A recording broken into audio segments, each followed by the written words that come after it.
അപ്പോൾ കുറേ മുരിങ്ങക്കായ അങ്ങ് കിട്ടിയിട്ടുണ്ടേ. അപ്പോൾ ഇത് വെച്ചിട്ട് ഒരു സ്പെഷ്യൽ മുരിങ്ങക്കായ റോസ്റ്റ് ഒന്ന് നോക്കിയാലോ. കുറച്ച് എണ്ണ നമുക്കൊന്ന് ആദ്യം ചൂടാക്കി എടുക്കാം. ഇനി ഇതിലേക്ക് നമുക്ക് കടുക് ചേർത്ത് കൊടുക്കാം. ഇനി കടുക് ഒന്ന് പൊട്ടി വരുമ്പോൾ നമുക്കതിലേക്ക് ഓൾറെഡി മുറിച്ച് വെച്ചിട്ടുള്ള കുറച്ച് ഐറ്റംസ് ചേർക്കാനുണ്ടേ. മുരിങ്ങാക്കോല് കിട്ടിയാൽ സ്ഥിരമായിട്ട് ഉണ്ടാക്കുന്ന കുറച്ച് കാര്യങ്ങൾ എന്താ, സാമ്പാർ ഉണ്ടാക്കും, അതുപോലെ തോരൻ ഉണ്ടാക്കും അല്ലേ. അപ്പോൾ അതിൽ നിന്ന് വെറൈറ്റി ആയിട്ട് ഒരു റോസ്റ്റ് ഒന്ന് ട്രൈ ചെയ്യാൻ നേരത്തെ കേട്ടോ. ട്രൈ ചെയ്യലല്ല, ഇതിന് മുമ്പ് നമ്മൾ ട്രൈ ചെയ്തിട്ടുണ്ട്. നല്ല ടേസ്റ്റി ആയിട്ടുള്ളൊരു റെസിപ്പി തന്നെയാണ്. കടുക് കംപ്ലീറ്റ് പൊട്ടിയിട്ടുണ്ട്. ഇനി ഇതിലേക്ക് നമ്മൾ വെളുത്തുള്ളി ചേർത്ത് കൊടുക്കാം. ഇനി അതിലേക്ക് ചെറിയ ഉള്ളി ചേർത്ത് കൊടുക്കാം.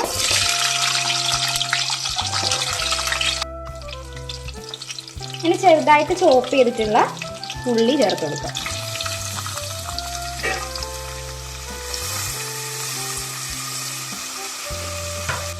ഇനി ഇതൊന്ന് വഴണ്ട് വരണം.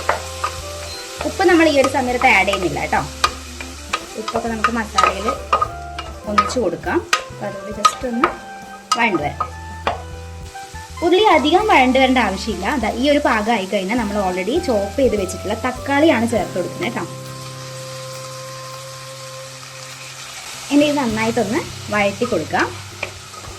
ഒരു വലിയ ഉള്ളിയും അതുപോലെ തന്നെ ഒരു മീഡിയം സൈസ് തക്കാളിയാണ് കേട്ടോ ഇതിലെടുത്തിട്ടുള്ളത്. നമ്മൾ എത്ര മുരിങ്ങാക്കോൽ എടുക്കുന്നോ അതിനനുസരിച്ച് നമുക്ക് ആഡ് ചെയ്യാം ഐറ്റംസ് ഒക്കെ. അപ്പോൾ തക്കാളി ഒന്ന് വഴണ്ട് വന്നിട്ടുണ്ട്. ഇനി ഇതിലേക്ക് നമുക്ക് പൊടികൾ ചേർത്ത് കൊടുക്കാം. ഇവിടെ നമ്മൾ 1/4 ടേബിൾ സ്പൂൺ മഞ്ഞൾപ്പൊടി, 2 ടേബിൾ സ്പൂൺ മുളക് പൊടി, അതുപോലെ 2 ടേബിൾ സ്പൂൺ മല്ലിപ്പൊടി, ഇത്രയും ഐറ്റംസാണ് ചേർത്ത് കൊടുക്കുന്നത്. ഇതിന്റെ പച്ചമണം മാറുന്നത് വരെ ഒന്ന് വഴറ്റി കൊടുക്കാം. ഉപ്പ് വേണമെങ്കിൽ നിങ്ങൾക്ക് ഈ ടൈമിൽ ആഡ് ചെയ്യാം, അല്ലെങ്കിൽ നമ്മളിനി കുറച്ച് വെള്ളം കൂടി ആഡ് ചെയ്യുന്ന സമയത്ത് ചേർത്താലും മതി. നന്നായിട്ടൊന്ന് വഴണ്ട് വരട്ടെ.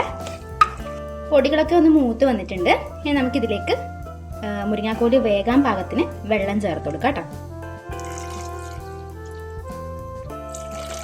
തിള വരുന്നുണ്ട്. അപ്പോൾ നമുക്കിതിലേക്ക് ഇനി മുരിങ്ങാക്കായ ചേർത്ത് കൊടുക്കാം. മുരിങ്ങാക്കായ നമ്മളിപ്പോൾ ഡയറക്റ്റ് ഇതിലേക്ക് ഇടുന്നതിന് പകരം നിങ്ങൾക്ക് വേണമെങ്കിൽ കുക്കറിൽ ജസ്റ്റ് ഒന്ന് കുറച്ച് വെള്ളം ഒഴിച്ചിട്ട് ആവി കയറ്റിയിട്ടും ഇട്ട് കൊടുക്കാം കേട്ടോ. അങ്ങനെയാണെങ്കിൽ കുറച്ചുകൂടി എളുപ്പത്തിൽ നമുക്ക് ഇതാക്കാൻ പറ്റും. നമ്മൾ ഇന്നിവിടെ ഡയറക്റ്റ് ചേർക്കാമെന്ന് വിചാരിച്ചു. ഇനി ഇതിലേക്ക് പാകത്തിന് ഉപ്പ് ചേർത്ത് കൊടുക്കാം.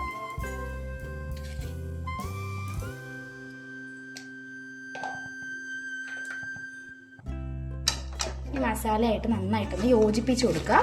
എന്നിട്ട് അടച്ച് വെച്ച് നമുക്ക് വേവിച്ചെടുക്കാം.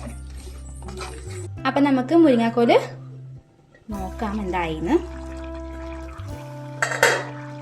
ഏകദേശം വെന്ത് വന്നിട്ടുണ്ട്. പിന്നെ വെള്ളം നിങ്ങൾക്ക് ഇനിയും ഡ്രൈ ആക്കണമെങ്കിൽ വറ്റിച്ചെടുക്കാം കേട്ടോ. ഈ ഒരു റെസിപ്പി ഒരിക്കൽ ട്രൈ ചെയ്താൽ നിങ്ങൾ എന്തായാലും റിപ്പീറ്റ് ചെയ്യും. എന്തായാലും ഇത് ട്രൈ ചെയ്ത് നോക്കണം കേട്ടോ എങ്ങനെയുണ്ടെന്നുള്ളത്. ഇവിടെ എല്ലാവർക്കും വളരെ ഇഷ്ടപ്പെട്ട റൈറ്റാണ്. ഈ വെള്ളം കൂടി നമ്മളൊന്ന് വറ്റിച്ചെടുത്തിട്ടേ ഫ്ലെയിം ഓഫ് ചെയ്യുന്നുള്ളൂ കേട്ടോ. കുറച്ച് സമയം കൂടി നമുക്കൊന്ന് അടച്ചു വെച്ച് വെക്കാം. ഏകദേശം ഒരു 3 മിനിറ്റോളം നമ്മൾ വീണ്ടും വെച്ചിട്ടുണ്ടായിരുന്നു. ഇതിപ്പോൾ കറക്റ്റ് പാകമാണ്. അധികം വെന്ത് ഉടഞ്ഞിട്ടില്ല. ഒരു കറക്റ്റ് ആയിട്ടുള്ളൊരു വേവൻ തന്നെയാണ് കേട്ടോ. നിങ്ങൾക്ക് ഇനി നല്ലോണം ഉടയണമെന്നാണെങ്കിൽ ഡ്രൈ ആവണമെന്നാണെങ്കിൽ കൂടുതൽ സമയം കൂടി വെക്കാം അടുപ്പത്ത്. അപ്പോൾ നമ്മളിവിടെ ഫ്ലെയിം ഓഫ് ചെയ്യണേ. ടേസ്റ്റ് നോക്കി സൂപ്പർ ആയിട്ടുണ്ട്. അപ്പോൾ ഇനി നമുക്ക് ഇതിൻ്റെ ഫ്ലെയിം ഓഫ് ചെയ്തിട്ട് അടുപ്പിൽ നിന്ന് വാങ്ങി വെക്കാം.